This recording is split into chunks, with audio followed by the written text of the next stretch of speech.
Hello guys, तो आज मैं और मेरे अजीज़ मित्र डॉक्टर शुक्ला एक बार फिर से साइकिलिंग भी निकले हैं। एंड आज हम एक बहुत ही रिलीजियस प्लेस है यहाँ पे नाहन में, पौड़ी वाला मंदिर कहते हैं इसको यहाँ पे।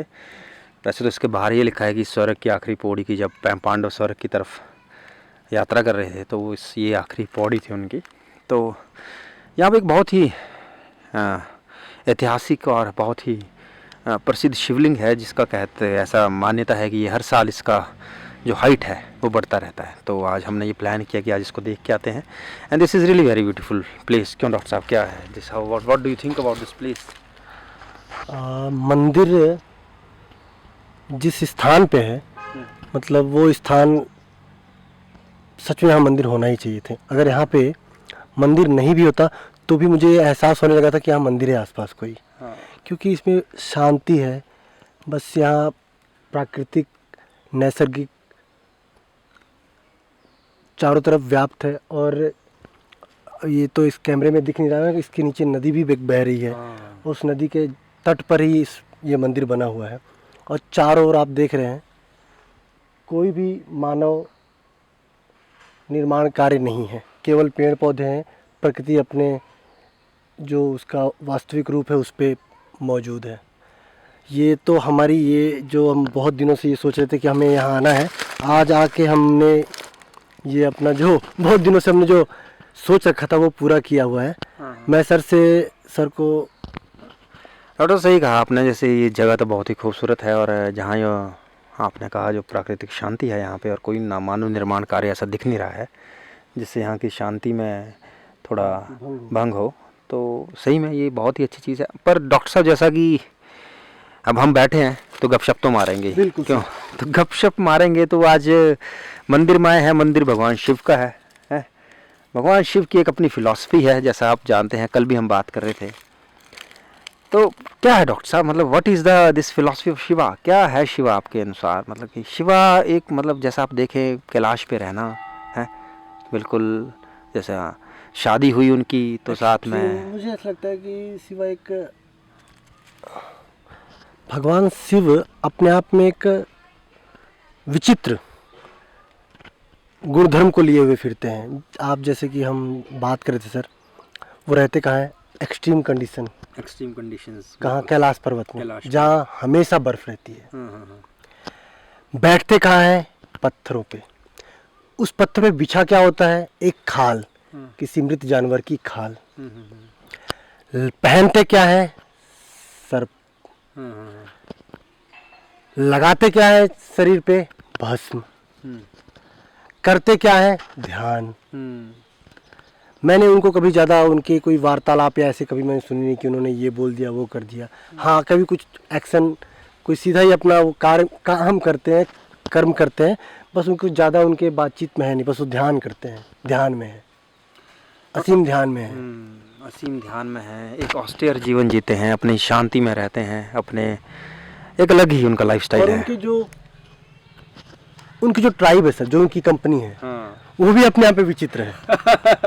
सही कहा। हम जैसे सोचते हैं नंदी गण गंधर्व, तो हम हमेशा सोचते हैं कि हमारी ट्राइब जो हमारे आसपास की कंपनी हो वो अलग हो, उनका एक स्टेटस हो, उनका एक तौर तरीका, उनका जो क्लास हो हाई हो। पर अब शिवा की बात करेंगे तो उनके सिंपल जीवन है, सरल जीवन है। कोई भी उनके पास आ जाता है, उनका भक्त बन जाता है, और फिर वो अपने हिसाब से अपना काम करते रहता है। ना शिव भगवान उसको बोलते हैं कि आपको ये करना है, ना वो शिव भगवान से पूछता है कि मुझे क्या करना है। सबको अपना काम पता होता है, वो करते रहते हैं। क्योंकि इसमें ज़्यादा एक इकोसिस्टम है जिसमें कोई किसी को बता नहीं रहा है, समझा नहीं रहा है, बस काम अपना करते रहना है।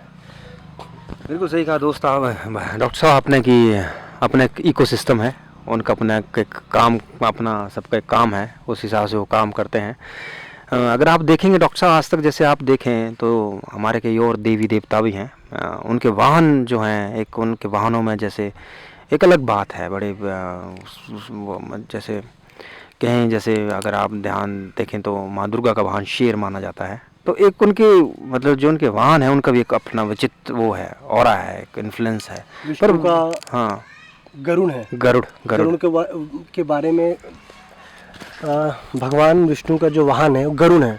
गरुड़ के बारे में ये बोलते हैं कि वो इतना तेज चलता है कि मन जहाँ मन को जितना समय लगता है कहीं पहुँचने उससे भी तेज पहुँच जाता है। मतलब चलो ये अतिशयोक्ति अलंकार है, मगर उसके बारे में ये कहा गया है। पर एक बार कुछ बात हुई, मुझे एक पूरी कथा तो याद नहीं है, उसमें ऐसा हुआ कि सर ना सब देवी हमारे जो पूज्य देवी देवताओं को उनको पहुंचना था, तो सबके पास अपने विशेष वाहन है जिनसे वो बहुत तीव्र गति से पहुंच जाते हैं। भगवान शिव के पास नंदी से उनको पहुंचना था और नंदी सबसे लेट, उनका जो आगमन था सबसे लेट हुआ वहाँ पे। तो उनको इस बात से कोई फर्क नहीं पड़ता, वो अपने मदहोश मत ये एक प्रेरणा है डॉक्टर साहब। देखिए आप, अगर आप देखेंगे, मैं ये देखता हूँ कि मतवालापन, और उनका जो वाहन है वो ऐसा वाहन है ना जो उसने इस पृथ्वी की बहुत सेवा की लोगों की, जैसे भगवान मतलब बैल नंदी। मतलब आप देखो हमारे यहाँ पे कृषि प्रधान देश है, वहाँ पे बैल का कितना योगदान है। और ये मैं भगवान शिव की एक बात देखी, उनकी जो फिलॉसफी है ना, the philosophy of lordship is a philosophy of giving. जैसे आपने मुझे कहा था एक बार कि जो समुद्र मंथन की हम चर्चा कर रहे थे, समुद्र मंथन में जो कालकूट नाम का वो भयानक विष निकला, तो सभी डर गए कि अब इसे कौन पिएगा, क्योंकि जो पिएगा वो मृत हो जाएगा। जो पिएगा वो मृत हो जाएगा। और कोई आगे नहीं आया। जब उससे बड़ी ही कामधेनु निकली, बड़ी सारी चीजें निकली, उस पर एक लंबा डिस्कशन हो जाएगा, पर हम उस पर फोकस करें। तो जब कालकूट विष निकला सर, तो उसके लिए कोई आगे नहीं आया और सबने अपना कदम पीछे कर लिया। और फिर तब ने ये सोचा कि भोले बाबा जो भोले हैं भोले हैं, तो भोले बाबा को उन्होंने स्मरण किया कि अब एक ही आदमी जो इस पे ना नहीं बोलेगा, क्योंकि भोले बाबा ना नहीं बोलते। बिल्कुल। और तो उन्होंने उसको ग्रहण किया। और उनको पता था कि अगर ये अपने नीचे जाएगा तो मृत ही हो जाएगा जो व्यक्ति इसको पिएगा, तो उन्होंने उसको कंठ पे रख लिया और नाम इससे उनका बना नीलकंठ। बिल्कुल, क्योंकि वो विश्व में इतना तेज था कि उसने पूरे गले को नीला कर दिया था। और डॉक्टर साहब, और एक आप और चीज देखिए कि भगवान शिव महाकाल कहे जाते हैं। महाकाल है, मतलब उनसे बड़ा कोई काल नहीं है। पर भगवान शिव ने कभी प्रकृति के साथ खिलवाड़ नहीं किया। उन्हें पता था कि विष की एक मर्यादा है, विष की गरिमा है, कि विष जब हम आपके हल्क से नीचे उतरेगा तो आपको मृत्यु देगा। तो भगवान शिव ने उसको अपने हल्क से नीचे नहीं उतरने दिया, ताकि विष की जो मर्यादा है, विष की जो उसका बेसिक करैक्टर है प्रकृति में, वो उसका वैसा का वैसा बना रहे। तो भगवान शिव ने कितना बड़ा वो दिया। दूसरी बात, मैंने डॉक्टर साहब एक बहुत अच्छी बात है कि भगवान शिव ने कभी भी ना भेदभाव नहीं किया, सुर असुर, नर नारी। अगर आप देखेंगे, जैसे आप भगवान विष्णु देखेंगे, हालांकि भगवान विष्णु बहुत आराध्य हैं हमारे, तो जब आप उनकी, मैं कई बार उनकी तस्वीर देखता हूँ तो वो शेषनाग के नीचे बैठे हुए हैं, जो लक्ष्मी माँ है उनके चरणों में उनकी सेवा कर रही है। एक तरह का मैसेज है कि जो सोसाइटी का प्रारूप था उस टाइम का, लक्ष्मी उनके चरणों में बैठ के उनकी सेवा कर रही हैं। हाथ में कमल है, हाथ में कमल है, शंख है, उनका चक्र है। एक दिखने में काफी सुशोभित होते हैं वो। बिल्कुल। पर जब हमारे शिव शंकर की बात की जाए, तो उनको देख के ऐसा लगता है कि वो जीवन के मोह माया से पहले ही निकल चुके हैं, मतलब उस ओर ले जाता है हमें। तो बड़ा ही एक बैलेंस सा है हमारा सिस्टम। पर शिव की तरफ जाके या शिव मंदिर में जाना होता है, कभी भी जब भी मैं जाता हूँ, तो उसमें एक अलग सी शांति होती है, क्योंकि उनमें जो चढ़ावे में होता है बिल्व पत्र होते हैं, उनमें जो, जैसे ये भी एक सर ये जो पौधा है, मैं बताना चाहूँगा सर, ये पौधा ये बहुत ही इसका औषधि गुणधर्म है इसका। ये जो बीज है सर इसमें ना, ये कुछ कई बीमारियों को करता है, आयुर्वेदिक में इसका बहुत प्रचलन है। और ये मतलब ऐसे सीधा आप इसको देखें, कभी भी जंगली जानवर इसको नहीं खाते हैं, क्योंकि बहुत जहरीला सा है इसका प्रवृत्ति। तो इसको भी चढ़ाया जाता है शिव भगवान। बिल्कुल सर, बिल्कुल। डॉक्टर साहब, मेरा कहना यह था कि जैसे आप देखिए कि वहाँ जब हम भगवान विष्णु की बात कर रहे थे, उनकी तस्वीर देखें आप, जो हमें दिखती है कई बार, तो उसमें जो नारी है, नारी को ऐसे दिखाया गया है कि नारी का काम है सेवा करना अपने पति के। पर भगवान शिव ने कंसेप्ट दिया अर्धनारीश्वर, उनका रूप देखा है आपने अर्धनारीश्वर की, नारी और नर दोनों समान है। एक मैसेज उनका सोसाइटी में ये था। तो ये शिव है, this is Shiva. I think विष पीना शिवा है, अपने एक सामान्य जीवन जीना, पहाड़ों पर्वतों में रहना, योग अभ्यास करना, अपना मेडिटेशन करना, अपने काम से काम रखना है, अपने ऐसे उनके साथ के लोग हैं जिनका पूरा जीवन ही लोगों सेवा में समर्पित हो गया है, नंदी हैं, ये हैं। तीसरी बात डॉक्टर साहब, आराध्य भी सर वो रहे हुए हैं रावण के। रावण के आराध्य रहे हुए हैं। भस्मासुर को उन्होंने आशीर्वाद दिया, तभी उसका नाम भस्मासुर पड़ा। मैं वही बात करना वाला था डॉक्टर साहब से कि सुर और असुर में उन्होंने भेदभाव नहीं किया। मुझे तो ऐसा लगता है कि सर कोई सुर तो मुझे लगता नहीं, क्योंकि खास जो उनके शिष्य रहे हों, जो जितना मुझे याद है कथाएं, और उसमें सब जो उनके जो शिष्य हैं उसमें मुख्य भागीदारी तो उनके असुरों की है, असुरों की, भस्मासुर और भी 2-4 नाम है जिसमें वो उनके ही आराध्य रहे हुए हैं, रावण भी एक है उनमें से।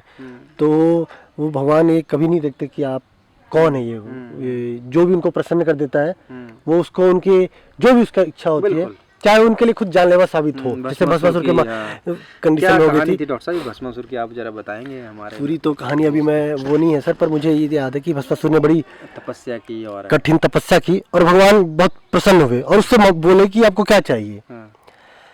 तो उसने बोला कि प्रभु मुझे एक ऐसी शक्ति दो कि मैं किसी के सर पे भी हाथ रखूं वो भस्म हो जाए। तो भगवान ने क्षणिक भी समय नहीं गवाया सोचने में, अविलंब उसे वो वरदान दिया जो वो चाहता था। और उसकी मति मारी गई और वो भगवान के उसको मुझे ऐसा कहा कि वो यही चेक करने के लिए कि वरदान सही में सत्य है। पहला उसने जो टेस्टिंग है, भगवान सिर के ऊपर ही दौड़ा, भगवान अपने आसन से उठ के भागे और वो दौड़ रहा है, भगवान भाग रहे हैं उससे, मतलब भगवान की लीला की प्रवृत्ति। भगवान ने देखा कि यार मैंने से वरदान दिया है, वो खुद भाग रहे हैं। फिर उन्होंने विष्णु को बुलाया, उससे मोहिनी रूप को बनवाया उनसे, बोला कि आप मोहिनी रूप धारण करिए। फिर उस नृत्य में उससे भस्मासुर ने अपने सर में वो हाथ रखा और खुद ही भस्म हुआ था। डॉक्टर साहब एक कथा है सर, मुझे आपने याद दिया कि जैसे कि गंगा माता की वो भागीरथी की, तो भागीरथी ने बहुत तपस्या की और वो चाह रहे थे गंगा माँ गंगा यहाँ पे आए और हमें पृथ्वी पे आए और हमें अपना आशीर्वाद प्रदान करें, जल है। और तो माँ गंगा ने बोला कि यार मैं तो आ जाऊंगी, उसमें आने में कोई दिक्कत नहीं, मगर मेरा वेग इतना ज्यादा कि पृथ्वी नीचे चली जाएगी। तो फिर इस चर्चा पे एक समाधान ये निकला कि उनको एक माध्यम चाहिए बीच में जो उनके वेग को कम करे और एक कम वेग से उनको आगे ले जाए। तो वो सबसे पहले फिर जटा में भगवान शिव की जटा में आई और फिर वहाँ जटा से फिर भागीरथी नदी के रूप में आगे निकली। भगवान शिव ने उसे जटाओं में बांधा, मतलब वो शिव ही कर पाए हमारे उद्धार के लिए। शिव ने वो लिया इनिशिएटिव है कि भागीरथ के जो पूर्वज थे उनको यही कहा गया था कि उनको मोक्ष तो भी मिलेगा जब गंगा मैया धरती पे आएगी। और वो कविता भी है ना, हो गई है पीर पर्वत सी पिघलनी चाहिए, इस हिमालय से अब कोई गंगा निकलनी चाहिए। वो पीर जो थी वो भागीरथ की थी। आई थिंक ये दुष्यंत दुष्यंत कुमार सर, ये दुष्यंत कुमार प्रथम ये ना हिंदी शायर थे। शायर जो है उर्दू शायर ही होते हैं, पर वो पहली बार उन्होंने हिंदी शायरी चालू की थी। बहुत ही उनकी बड़ी फेमस कविता है ये। अरे डॉक्टर साहब एक और चीज़ मैं आपसे बात ये कर रहा था कि सर ये तो चलो मैं आपको बीच में रोक रहा हूँ सर, ये आम का वृक्ष है सर। और ये इस आम के वृक्ष में फूल नहीं आए हुए हैं। तो ऐसा होता है सर, ये प्रकृति का एक अलग सुंदरता है कि एक साल उसको टाइम वो लेते हैं और एक सेल्फ लेते हैं। ऐसा नहीं है वो एक साल नहीं होंगे अपने आप ही, उनको पता है कि इस साल मुझे फल नहीं देना है, जिससे वो अपने अगले साल फल देने के लिए तैयार करें खुद को। और उसके नीचे हम ये पॉडकास्ट कर रहे हैं सर, बड़ा ही सुखमय आनंदित माहौल है सर। आप देख रहे हैं चारों तरफ बड़ी शांति है डॉक्टर साहब यहाँ बहुत ज़्यादा सर। यू कैन फील कि there is a vibe of that peace and जो एक टेंपल प्लेस में होती है ना, यू फील वेरी पीसफुल। आजकल के दौड़ भाग में सर जो शांति है ना, उसी की तलाश में हम हैं और वो मिल नहीं रही है क्योंकि हम तलाश कर रहे हैं, तो हमें मिलेगी नहीं सर। तो मुझे ऐसा लगता है जब भी आपको समय मिले ना, ऐसी जगहों में आप समय बिताओ और प्रकृति से मिलने का मौका ऐसी जगह पे मिलता है, खुद से मिलने का मौका मिलता है सर। बिल्कुल डॉक्टर साहब, बिल्कुल। और ये जो हमारी बहुत सारी बीमारियां हैं, जैसे कि सर डायबिटीज़ है, ब्लड प्रेशर है और भी चीज़ें, ये स्ट्रेस से सब स्ट्रेस डिपेंडेंट है सर। जैसे हमारे जब भी हम स्ट्रेस में आते हैं, जो भी हम काम का स्ट्रेस हो, किसी और चीज़ का स्ट्रेस हो, घरेलू संबंधों का स्ट्रेस हो, किसी भी चीज़ का स्ट्रेस हो सकता है सर, उससे हमारी बॉडी में कॉर्टिसोल हार्मोन निकलता है और वो हार्मोन सर वो हमारी बॉडी के लिए अच्छा है नहीं। और वो हार्मोन इस तरह से हमारी बॉडी को एक तरह से सरल शब्दों में, लेमन वर्ड्स में गला देता है सर। हड्डियों को कमज़ोर कर रहा है, हमारी धमनियों को कमज़ोर कर रहा है और हमारे अंदर ग्लूकोज लेवल बढ़ा रहा है। बड़ी सारी चीज़ें जो भी उसका नकारात्मक प्रभाव वो पड़ता है। तो स्ट्रेस जो आजकल सब बीमारियों का एक जड़ सा हो गया है, उससे ऐसी जगह पे आने पे हमें ना स्ट्रेस हमारा कम होता है बेसिकली सर। वो बहुत ज़रूरी है सर। अगर आप हफ्ते में 1-2 बार भी आ पाए यहाँ पे, शांति हो, तो मुझे ऐसा लगता है कि बिल्कुल सही कहा डॉक्टर साहब। इट्स वेरी इंपॉर्टेंट कि हम नेचर से मिलें, प्रकृति से मिलें, यहाँ पे अपने जीवन में जो स्ट्रेस लेवल है उसको कम करें, कुछ अच्छे किताबें पढ़ें, अच्छे लोगों से मिलें, अच्छी चर्चाएं करें और अपने आप को एक हेल्दी लाइफस्टाइल दें। That's very important, you are absolutely right. Healthy lifestyle का मतलब स्वस्थ शरीर का, स्वस्थ मन में ही स्वस्थ शरीर का वास होता है सर। एब्सोल्युटली एब्सोल्युटली, बिल्कुल सही कहा स्वस्थ डॉक्टर साहब। मन भी जरूरी है, तभी हम हाँ अपने शरीर को स्वस्थ रख पाएंगे।